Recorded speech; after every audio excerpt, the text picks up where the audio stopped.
S, ಪ್ರಿಯ ವಿದ್ಯಾರ್ಥಿಗಳೇ, ನಾನು ನಿಮಗೆ ಹಿಂದೆ ಹೇಳಿದ ಹಾಗೆ ಕಾನ್ಫಿಡೆನ್ಸನ್ನು ಬಿಲ್ಡ್ ಮಾಡಲಿಕ್ಕೆ ಶಬ್ದ ಸಂಗ್ರಹ, ವಾಕ್ಯ ರಚನೆ.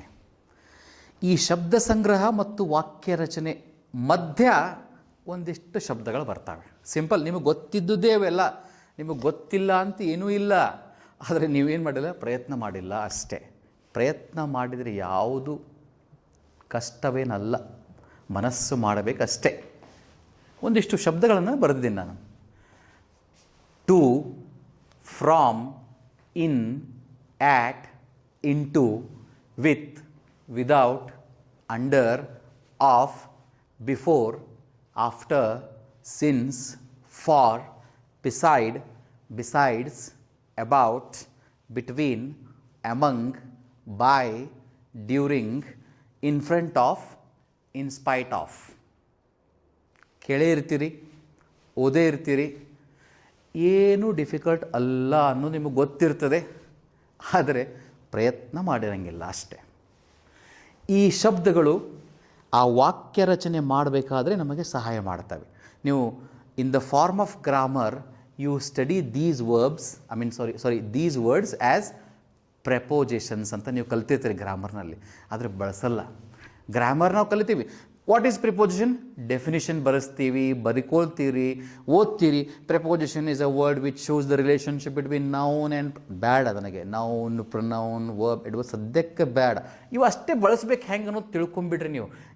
ಇದರ ಅರ್ಥ ಅಷ್ಟೇ ಹೇಳ್ತಾ ಇರೋದು. ಗ್ರಾಮರ್ ಅನ್ನೋ ವರ್ಡನ್ನು ಸ್ವಲ್ಪ ದೂರ ಇಟ್ಟು ನೀವು ಸ್ಟಡಿ ಮಾಡಿದರೆ ನಿಮಗೆ ಇಂಗ್ಲೀಷ್ ಖಂಡಿತ ಇಂಪ್ರೂವ್ ಆಗ್ತದೆ. ರೈಟ್?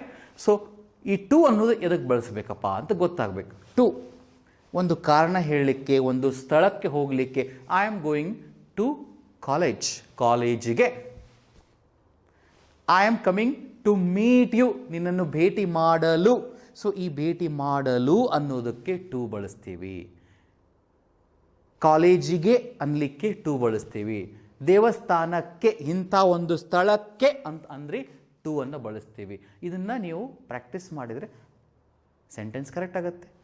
ಅದೇ ಥರ ಫ್ರಾಮ್, ಅಲ್ಲಿಂದ ಇಲ್ಲಿ ತನಕ ಅಂತ ಹೇಳಬೇಕಾದ್ರೆ, for example, Hubli is 20 kilometers from Dharwad. Hubli is 20 kilometers from Dharwad. ಇಲ್ಲಿಂದ ಇಲ್ಲಿ ತನಕ ಎಷ್ಟಪ್ಪ? 20 ಕಿಲೋಮೀಟರ್ ದೂರ ಇದೆ. ಐ ಆಮ್ ಫ್ರಾಮ್, ನಾನು ಎಲ್ಲಿಯವನು ಅಂತ ನೀವು ಹೇಳಬೇಕಾಗಿತ್ತಂದ್ರೆ I am from Vijayapur, I am from Bengaluru, I am from Mysuru, she is from Hyderabad, he is from Dharwad, she is from London, he is from a small village. ಅಲ್ಲಿಂದ ಅಂತ ಹೇಳಬೇಕಾದ್ರೆ ಇನ್, ಆಟ್, ಇಂಟು.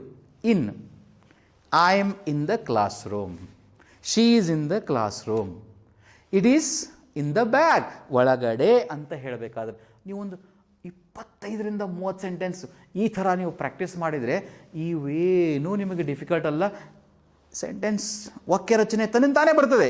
ಇನ್ ಅಂದರೆ ಏನು, ಆ್ಯಟ್ ಅಂದರೆ ಏನು, ಆ್ಯಟ್ ಅದಕ್ಕೆ ಬಳಸಬೇಕು.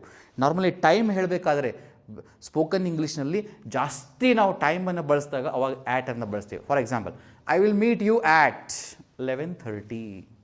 The function starts at 1 o'clock. He lives at a small village or in a village. ಅದರ ಆಮೇಲೆ ಡಿಫ್ರೆನ್ಸ್ ನೋಡೋಣ. ಆ್ಯಟ್ ಅಂದರೆ ಏನು, ಇನ್ ಅಂದರೆ ಏನು. ಇಂಟು ಮೂಮೆಂಟ್, ಹೊರಗಡೆಯಿಂದ ಒಳಗಡೆ ಅಂತ ಹೇಳ್ತೀವಲ್ಲ. For example, see, the students are getting into the class room. The students are getting into the class room. ಒಳಗಡೆ ವಿದ್ಯಾರ್ಥಿಗಳು ಕ್ಲಾಸ್ ರೂಮ್ ಒಳಗಡೆ ಹೋಗ್ತಾ ಇದ್ದಾರೆ ಅಂತ ಹೇಳಲಿಕ್ಕೆ into. We are moving into the theatre to watch KGF. We are moving into the theatre, ನಾವು ಒಳಗಡೆ enter ಆಗ್ತಾ ಇದ್ದೇವೆ. ಸೊ ವಿತ್ ಅಂದರೆ ಏನು, ವಿದೌಟ್ ಅಂದರೆ ಏನು, ಅಂಡರ್ ಅಂದರೆ ಏನು, ಆಫ್ ಅಂದರೆ ಏನು, ಬಿಫೋರ್ ಅಂದರೆ ಏನು, ಆಫ್ಟರ್ ಅಂದರೆ ಏನು, ಸಿನ್ಸ್ ಅಂದರೆ ಏನು, ಇವೆಲ್ಲ ಬಳಸ್ಬೇಕು. ಫಾರ್, ಸಲುವಾಗಿ. I am doing this work for you, ನಿಮ್ಮ ಸಲುವಾಗಿ ಈ ಕೆಲಸವನ್ನು ನಾವು ಮಾಡ್ತಾ ಇದ್ದೇವೆ. We are doing this work for you, this is for you, this is for me. I am going for attending a function, ನಾನೊಂದು ಕಾರ್ಯಕ್ರಮವನ್ನು ಅಟೆಂಡ್ ಮಾಡುವುದಕ್ಕೋಸ್ಕರ. ಕನ್ನಡದಲ್ಲಿ ಇದರ ಸಲುವಾಗಿ, ಗೋಸ್ಕರ ಅನ್ಬೇಕಾದ್ರೆ ಫಾರ್ ಅನ್ನು ಬಳಸಿ. ಪ್ರತಿಯೊಂದಕ್ಕೂ ತನ್ನದೇ ಆದಂಥ ಒಂದು ಅರ್ಥ ಇದೆ. ಅರ್ಥವನ್ನು ತಿಳಿದುಕೊಂಡು, ಶಬ್ದವನ್ನು ತಿಳಿದುಕೊಂಡು ವಾಕ್ಯ ರಚನೆ ಮಾಡಿ. ಡೆಫಿನೆಟ್ಲಿ ಬಿಸೈಡ್ಸ್ ಕನ್ಫ್ಯೂಷನ್ ಆಗಬಾರ್ದು ನಿಮಗೆ. ಎರಡು ಶಬ್ದ. ಬಿಸೈಡ್ ಅಂದರೆ ಏನು? ಬಿಸೈಡ್ಸ್. ಸೊ ಬಿಸೈಡ್ ಅಂದರೆ ಬಾಜು, ಪಕ್ಕಕ್ಕೆ. There is a podium beside me. ನನ್ನ ಬಾಜು ಪಕ್ಕಕ್ಕೆ ಏನಿದೆಯಪ್ಪ ಅಂದರೆ ಒಂದು ಪೋಡಿಯಂ ಇದೆ. ನಾವೇನು ಹಿಂಗೆ ಕೈ ಇಟ್ಕೊಂಡು ಮಾತಾಡ್ತೀವಲ್ಲ ಪಬ್ಲಿಕ್ ಸ್ಪೀಕಿಂಗ್ನಲ್ಲಿ. So there is a podium beside me. So who is sitting beside you? ನಿನ್ನ ಪಕ್ಕಕ್ಕೆ ಯಾರು ಕೂತಿದ್ದಾರೆ? So my friend is sitting beside me. Anand is sitting beside me. Sandhya is sitting beside me. ಬಾಜು. ಬಿಸೈಡ್ಸ್ ಅಂದರೆ ಇದಲ್ಲದೆ ಮತ್ತೊಂದು, in addition to. For example, Hamsalekha ಕನ್ನಡದ ಹೆಸರಾಂತ ಸಂಗೀತ ನಿರ್ದೇಶಕರು, ಹೌದಾ? Hamsalekha is a music director besides lyricist. ಸಂಗೀತವನ್ನು ಕೊಡೋದು ಅಲ್ಲದೆ ಸಾಹಿತ್ಯವನ್ನು ಕೂಡ ಬರೀತಾರೆ. ಬಿಸೈಡ್ಸ್ ಇವುಗಳನ್ನು ವಾಕ್ಯ ರಚನೆ ಮಾಡಬೇಕು, ಅವಾಗ ಬಹಳ ಬ್ಯೂಟಿಫುಲ್ ಆಗಿ ಬರ್ತವೆ. ನೋಡೋಣ ಅಬೌಟ್ ಅಂದರೆ ಅದರ ಬಗ್ಗೆ ಸುಮಾರು. ಬಿಟ್ವೀನ್ ಮತ್ತು ಅಮಂಗ್. ಈ ಬಿಟ್ವೀನನ್ನು ಕೇವಲ ಇಬ್ಬರು ಇದ್ದಾಗ ಮಾತ್ರ ನಾವು ಯೂಸ್ ಮಾಡ್ತೀವಿ. For example, today's match is between India and Australia. ಅಷ್ಟೇ, ಕೇವಲ ಎರಡಿದ್ದಾಗ ಮಾತ್ರ between. The competition is between this college and that college. ಎರಡಕ್ಕಿಂತ ಹೆಚ್ಚು ಬಂತು, ಅಮಂಗ್ ಅನ್ನು ಬಳಸೋಣ. For example, the tournament is among 5 colleges. Final match is between 2. The tournament is among. The World Cup will be among 12 to 14 teams, but the final match in Mumbai will be between India and Australia. By ಅಂದರೆ ಏನು? During ಅಂದರೆ ಏನು? In front of, ಮುಂದೆ. In spite of, ಆದಾಗ್ಯೂ ಕೂಡ. So ಇವೆಲ್ಲ ಶಬ್ದಗಳ ಅರ್ಥ ಮಾಡಿಕೊಂಡು ಒಂದು 25ರಿಂದ 50 ಎಕ್ಸಾಂಪಲನ್ನು ಬರೆದು ವಾಕ್ಯ ರಚನೆಯನ್ನು ನೀವು ಮಾಡಿದರೆ ಆತ್ಮವಿಶ್ವಾಸ ಇಂಗ್ಲೀಷ್ ಬಗ್ಗೆ ತನ್ನಿಂದ ತಾನೇ ಹುಟ್ಕೊಳ್ಳುತ್ತೆ. Understand?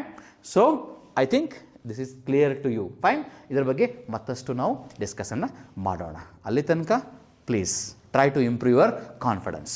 V are with you. Thank you.